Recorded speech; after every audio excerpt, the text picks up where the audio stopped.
Salut toi. Voilà, bienvenue à notre petit déj staff pour les personnes qui nous rejoignent sur YouTube. Donc, petit input de ce matin. Alors, petit test. Quels sont nos points ADN à l'EPP? Alors, numéro 1, il n'y a pas d'ordre. Donc, déjà ça. Ok, alors, on commence. Un qui vous vient dans la tête, Lauriane. Nous sommes généreux. Nous sommes généreux. Nous nous multiplions. Nous nous multiplions. Nous nous honorons. Nous nous honorons. Nous sommes authentiques. Nous sommes authentiques. Nous visons l'excellence. Nous visons l'excellence. Nous sommes ensemble.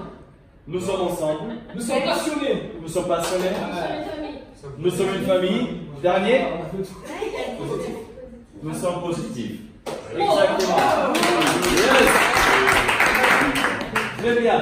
Donc, on le répète, il y a une fois, nous sommes positifs. Qui est contre ça? Ben voilà. Nous sommes ensemble. Veut dire quoi? On n'est pas là pour faire des one-man show et chacun pour soi. Et si chacun pense à soi, on pense aussi à tout le monde. Pas le slogan de l'égoïste parfait. Non, on veut faire des choses ensemble parce que seul on va vite, mais ensemble on va loin. Quoi. Et le truc, c'est vraiment ce qu'on veut. On ne veut pas vivre pour nous, mais pour les autres.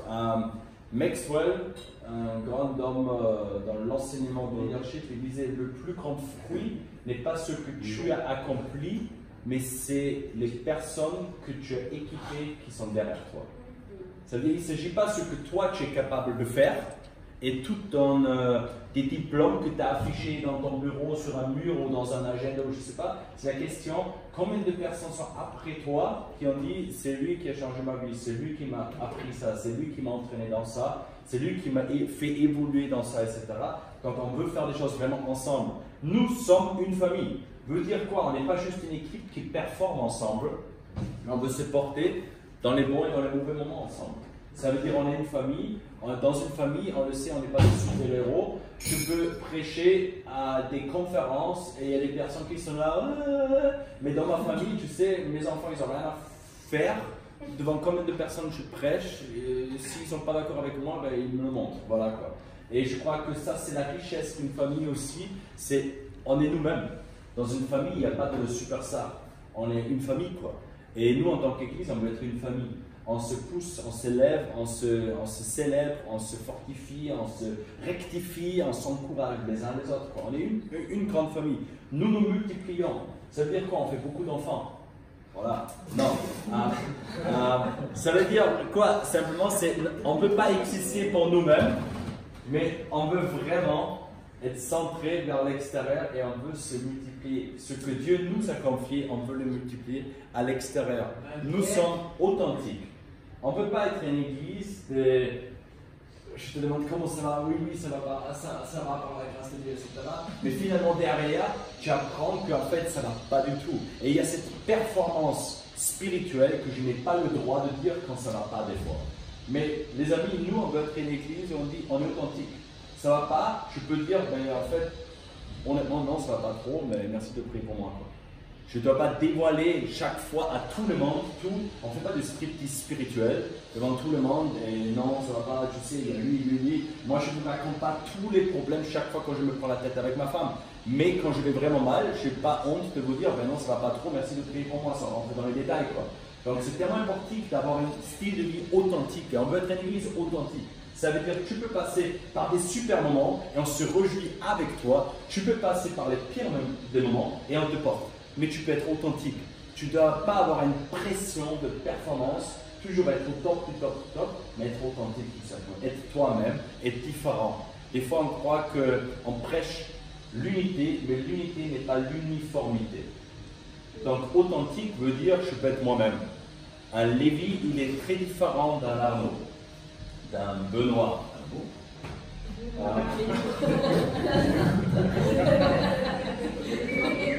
Nous connaissons. D'un Benjamin, d'un Laurine. Non mais on est tous tellement différents et c'est pas parce qu'on est unis qu'on doit tous devenir pareil. Imaginez-vous cette salle là maintenant avec 1, 2, 3, 4, 5, 6, 7, 8, 9, 10, 11, 12, 13, 14, 15, 16, Serge. Serge. Non mais imaginez-vous ça serait catastrophique. Mais avec 16 Björn, avec 16 mois, quelle horreur! Quelle horreur! Non mais, ça serait tellement ennuyant, Amen. tellement monotone. La monoculture n'est pas un principe de Dieu, c'est l'invention humaine. Dieu, dans tout ce qu'il a créé, c'est unique. Et on veut garder cette authenticité. Nous sommes courageux. On ne peut pas être une église de ceux qui ont une grande bouche, mais qui font rien en action. On peut être courageux. On veut prendre des pas de foi. Mais ce n'est pas juste l'église devrait faire des grandes choses. Une église courageuse, elle est courageuse parce qu'il y a des hommes et des femmes dedans qui sont courageux. Et ceux qui, par exemple, les différents témoignages qu'on se raconte chaque semaine, on voit des exemples. Yannick vient de le raconter, d'aller vers un homme dans la voiture, de lui demander s'il a un problème au rein, parce que lui, il a l'impression de ça. C'est un acte courageux. En fait, il faut prendre la décision entre le moment que Dieu te met quelque chose à cœur et de le faire. Ça demande du courage de le faire. Quand Dieu nous parle, c'est pas une question est-ce que Dieu parle ou pas. Dieu il parle toujours, mais c'est une question est-ce que j'ai le courage d'accomplir et de faire ce que Dieu me met à cœur. Et on veut être une église courageuse, ça veut dire des hommes et des femmes qui ont le courage de faire juste ce que Dieu nous demande de faire. Et de prendre des pas de foi, de dire on va une étape plus loin, et être des personnes courageuses qui amènent d'autres avec eux. Nous sommes passionnés.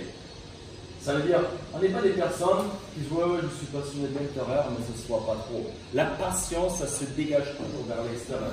Je suis sûr que si on partage à la table, que quelqu'un raconte quelle est ta passion, c'est-à-dire quelle est la chose, et il y a certaines personnes qui disent je ne sais pas. Et en fait, il faut juste que tu l'observes 2, 3, 4 jours dans sa vie et tu sais de quoi il est passionné.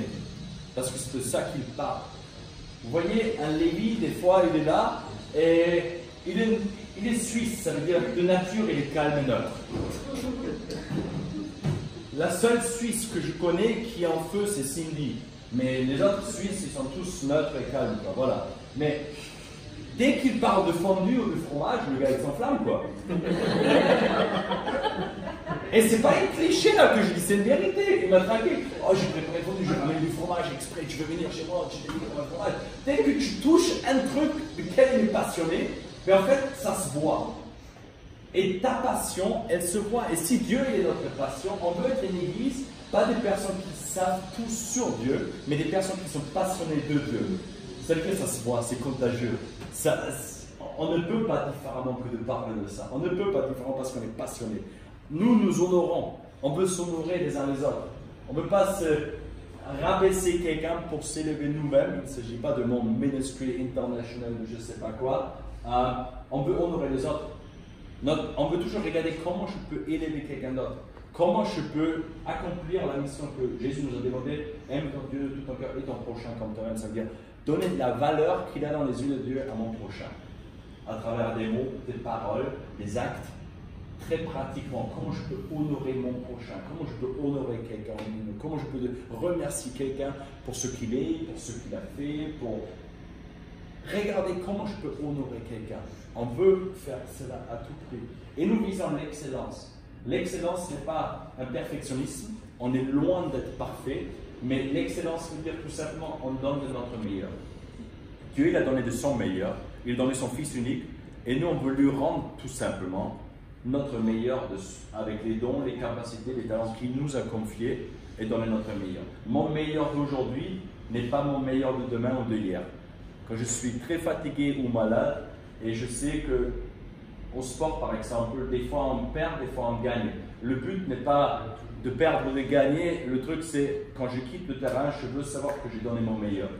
Des fois c'est juste qu'il y a des journées où ça ne marche pas. Des fois des journées à l'église, il y a des cultes où c'est comme si ça se passe automatiquement, tout va bien, il y a le flow, il y a tout qui se passe. Et il y a d'autres où tu te dis, mais c'est pas passé, mais on a tout donné. Et c'est ça qui compte, de donner notre meilleur, et ça honore Dieu. Voilà, donc là je vous ai montré juste les 9 points ADN que nous avons en tant qu'EPP, mais ça ne sert à rien juste de parler sur ça si on ne le vit pas. Et on parle de ADN, mais avant que quelque chose devienne ADN, ça doit être une culture. Et comment alors ça peut devenir une culture dans notre propre vie? Parce que ça ne peut pas être une culture dans une église si ce n'est pas une culture dans ma propre vie. Ça ne marche pas. Parce que l'église, c'est toi et moi. Ça veut dire qu'il faut que je regarde comment je peux développer une culture. Et il y a 3 cercles comment je développe une culture. La première chose, ça commence avec mes valeurs. Chacun de nous a des valeurs différentes, dues à l'éducation, au l'arrière-plan social, historique, d'où vous venez, ce que vos parents vous ont appris, ce qui est important dans la vie, ce qui compte vraiment, etc.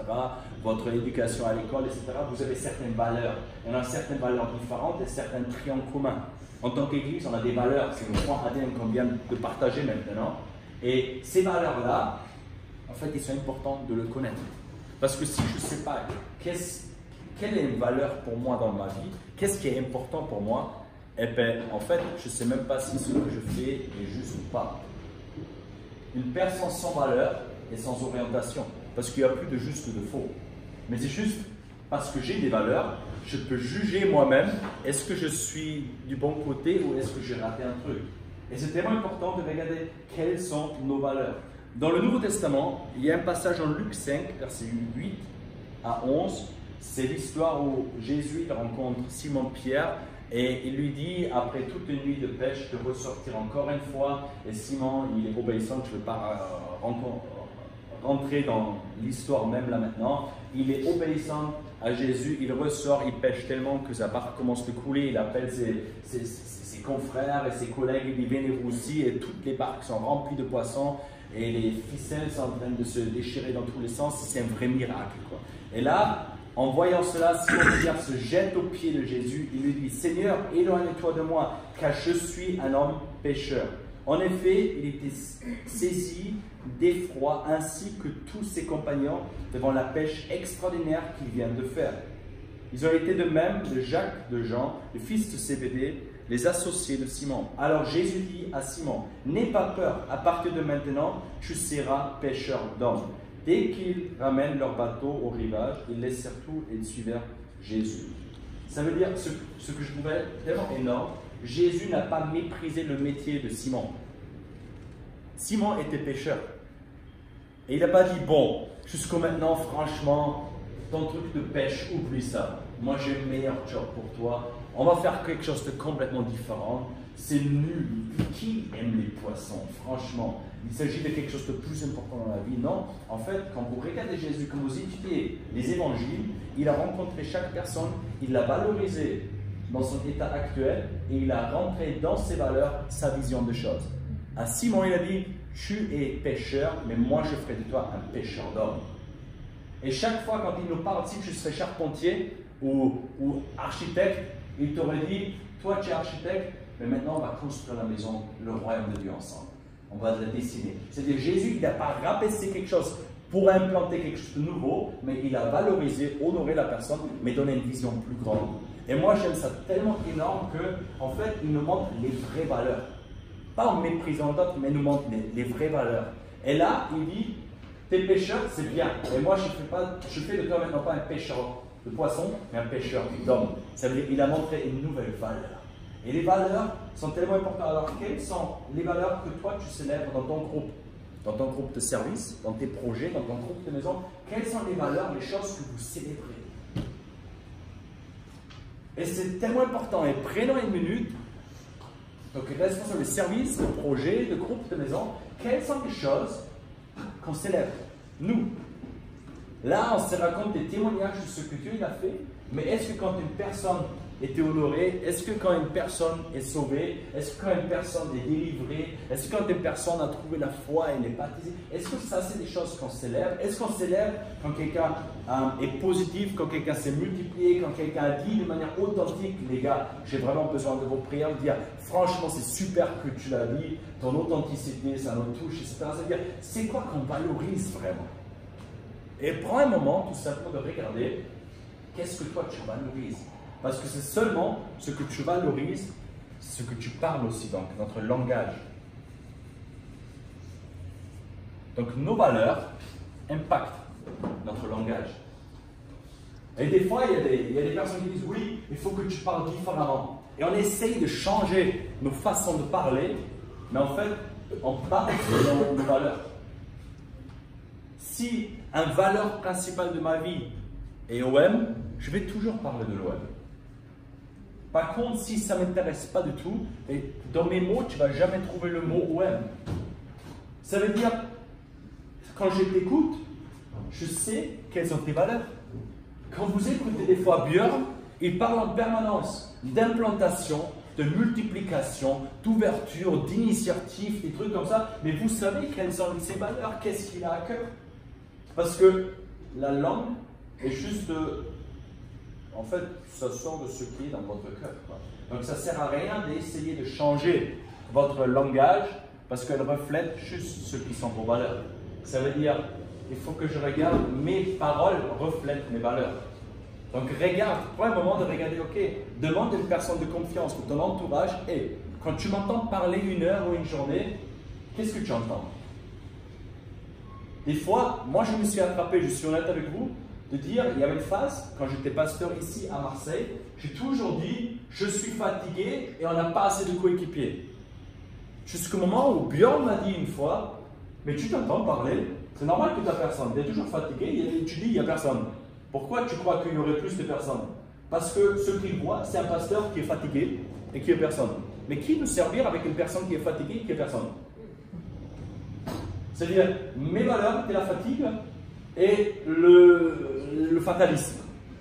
Jusqu'au moment où j'ai dit, ok, il faut que je travaille sur, je veux célébrer chaque personne que j'ai. On a commencé à dire, hey, merci pour ce que toi tu fais, merci pour ce que toi tu fais. Oui, et d'un coup d'autres se sont rajoutés. Parce que notre langage est le résultat de nos valeurs. Donc regarde, qu'est-ce qui sort de ta bouche, de quoi tu parles, qu'est-ce qui est important pour toi, quels sont les mots les plus utilisés par toi. Et petit exercice cette semaine. Demande tes proches, quels sont les mots que j'utilise le plus?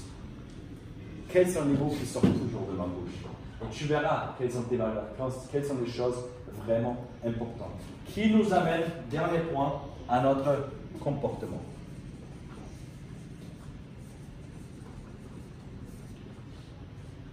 Ça veut dire, nos valeurs influencent notre langage et notre langage influence notre comportement. Ça veut dire quelqu'un qui est toujours négatif parce qu'il est juste perdu lui-même, il parle négatif, son comportement va être négatif. Quelqu'un qui dit, moi, c'est tellement important d'honorer les autres, je veux honorer les autres, dans son langage, il va élever d'autres personnes, il va exprimer son honneur envers d'autres personnes, et dans son comportement, des actions vont suivre. Et ça, c'est la ligne, tout simplement. Ça veut dire, si vous voyez dans votre propre vie, et ne pensez pas maintenant aux personnes pour lesquelles ça serait bien d'entendre ça, mais faisons une intro-perspective personnelle là, pour nous maintenant. Ok, les gens apprennent pas de nous, s'il vous plaît, écoutez bien, juste par nos paroles. Mais les gens, ce qu'ils ont besoin, c'est un exemple. Je peux te dire plein de choses. Je peux te prêcher là maintenant, je peux t'enseigner, je peux vous dire plein de choses. Mais si tout ce que vous voyez dans ma vie quotidienne ne reflète pas ce que je dis, mais le contraire, mes paroles sont en vain. Je peux dire à mes enfants, hey, il faut faire ça, il faut faire ça, il faut faire ça, il faut faire ça. Mais s'ils voient tous les jours un comportement contraire à ce que je dis, ben en fait, ça ne marche pas. Ça doit être en cohérence. Mon comportement influence. Et le résultat de ça est une culture et une ADN. Ça veut dire, je t'encourage cette semaine de regarder sur nos 9 points d'ADN. Est-ce que toi, tu es une personne qui est positive, qui regarde comment elle peut se multiplier, qui dit je ne veux pas vivre ma vie seule, mais en famille, je regarde d'entendre les autres, d'écouter, et tous les 9 points qu'on vient de citer juste avant, et de regarder est-ce que ça fait partie de mes valeurs de base, est-ce que ça s'exprime dans mes mots, demande tes proches qui sont autour de toi, qu'est-ce que vous entendez quand vous m'écoutez, et est-ce que mon comportement souligne ce qui sort de ma bouche et ce qui est dans mon cœur, et après ça développe une vraie culture. Et si on arrive de faire ça, les amis, en fait, on n'est plus juste dans le blabla qu'on partage notre ADN, on n'est pas juste qu'on essaye par des différents programmes qu'on propose en tant qu'institution de l'Église de faire des comportements. Non, mais ça devient une culture parce que chaque personne qui l'a imprégnée par ça est la vie tout simplement. Amen. Seigneur, je te remercie que c'est toi qui nous as cherchés, que c'est toi qui nous as sauvés, c'est toi qui nous as montré les vraies valeurs de la vie et du royaume de Dieu. Et je te demande qu'on peut être honnête avec nous-mêmes et vraiment regarder où nous sommes, Seigneur. Quelles sont nos valeurs, quelles sont nos paroles qui sortent de notre bouche et quels sont nos comportements.